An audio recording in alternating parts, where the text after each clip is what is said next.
Good morning students. आज हम Hudhud lesson 13 का बुक वर्क समझेंगे। पुस्तक का देखेंगे, इसमें जो जरूरी वाले हैं इम्पोर्टेंट वर्क वो आपको समझाया जाएगा। तुम्हारी समझ से हुदहुद को कहीं हजामिन चिड़िया और कभी पदुबया के नाम से पुकारते हैं, क्यों? ये आपको लिखा दिया गया है। पुकारते हैं, आपको पता है कि वो उसकी जो चोंच है वो बहुत तीखी होती है, नाखून काटने वाली नजर, इसलिए उसको हजामिन कहते हैं। और पदुबया होता है, पदु माने धूप, बया माने चिड़िया, तो धूप में वो कीड़ा ढूंढ लेती है, तो धूप में कीड़ा ढूंढने वाली चिड़िया, इसीलिए उसको पदुबया के नाम से भी पुकारा जाता है। हुदहुद की चोंच पतली, लंबी और तीखी होती है। इस बात को ध्यान में रखकर बताओ वो कैसा भोजन खाते होंगे। अब पतली चोंच होती है तो छोटे मोटे कीड़े मकोड़े ही वो लोग खा पाते होंगे, ये आपको पता ही है। चोंच से वे क्या क्या काम ले सकते हैं? चोंच से वो जमीन के अंदर मिट्टी को खोद सकते हैं, जो पेड़ में बैठते हैं उसकी थोड़ी थोड़ी बाहर की चीज़ों को खदोड़ सकते हैं, क्योंकि तीखी नोक होती है तो उसमें छिपे कीड़े मकोड़ों को आसानी से खा सकते हैं। आगे है, ये बुक एक्सरसाइज आपको अपनी बुक में भरनी भी है, सो ध्यान से समझ लीजिए। मैंने जाना। पाठ में से ऐसे शब्दों की सूची बनाओ जो पक्षियों के लिए इस्तेमाल होते हैं। कुछ बातें आपको पहले से पता होती है कि पक्षी क्या होते हैं, कैसे होते हैं, उनके नाम आपको पता होते हैं, लेकिन कुछ बातें ऐसे होते हैं जो आपको नई बातें पता चलती है। तो ऐसे इसमें कॉलम बना है, पहला बना है जानती थी, यानी पहले से जिनके बारे में आपको पता है। दूसरा है पढ़कर मालूम है, यानी इस कहानी को पढ़ के आपको कुछ नई बातें भी पता चली, वो कौन सी बातें हैं। जानना चाहती हूँ, अगर इसके बाद आपके मन में कुछ और सवाल है तो वो क्या है वो आप यहाँ लिख सकते हो, और उन सवालों के आंसर आपको जवाब कहाँ से मिल सकते हैं उसके बारे में आपको यहाँ लिखना है।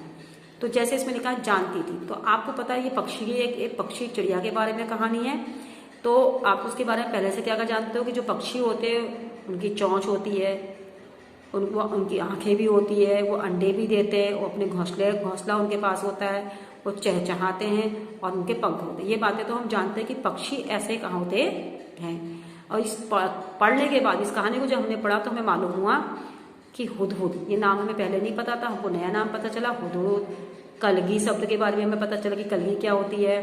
ताज, हजामीन किसे कहते हैं, पदुबया क्यों कहते हैं, और हुप्पहू नाम इसका क्यों है। तो ये नए शब्द हमने इस कहानी में पढ़ के हमको पता चले, तो पढ़कर मालूम हुए।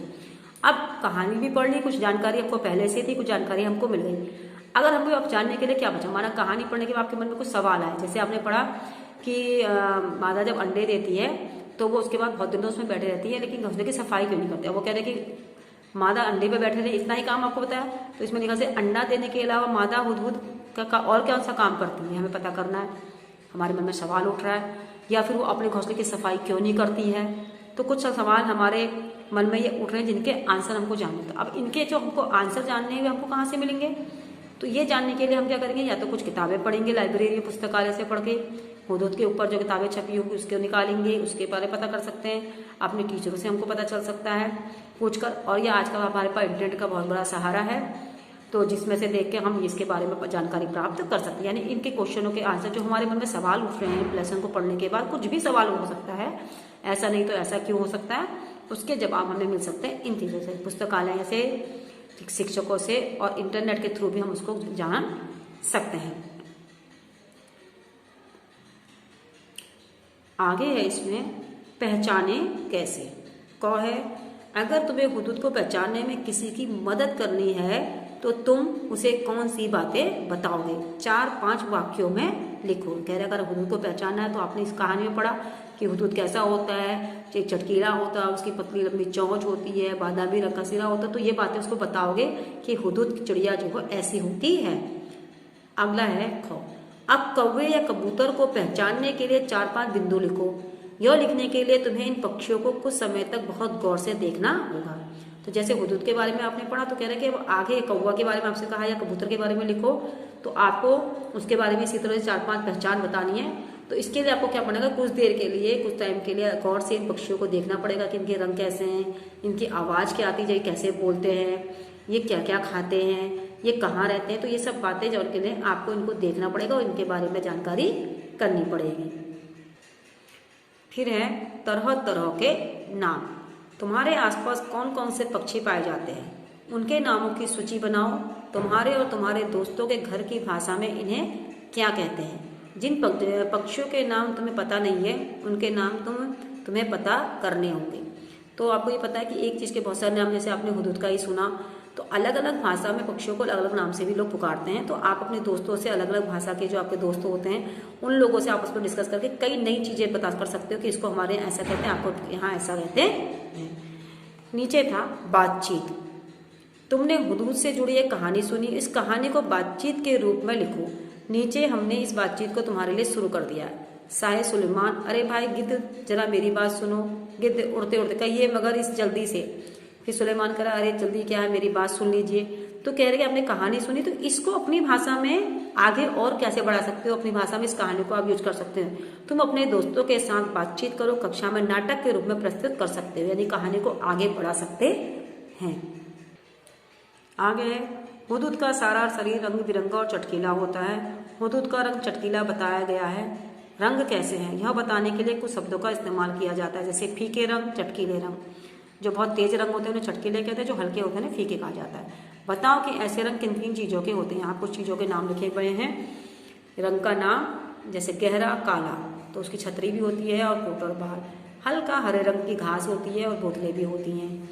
भड़कीला लाल, उसकी कोई पोशाक या चुन्नी, तेज कलर की जो चुन्नी होती है चटक कलर में, उसको कहते हैं भड़कीला लाल। सुनहरा पीला, अंगूठी जैसे सोने का कलर होता है सुनहरे रंग का, तो अंगूठी हो गई, उसके कंगन बनाए जाते हैं। तो ये उस रंग के नाम और उनसे बनी हुई चीज़ों के नाम जो आपको अपनी बुक में फिल करने हैं।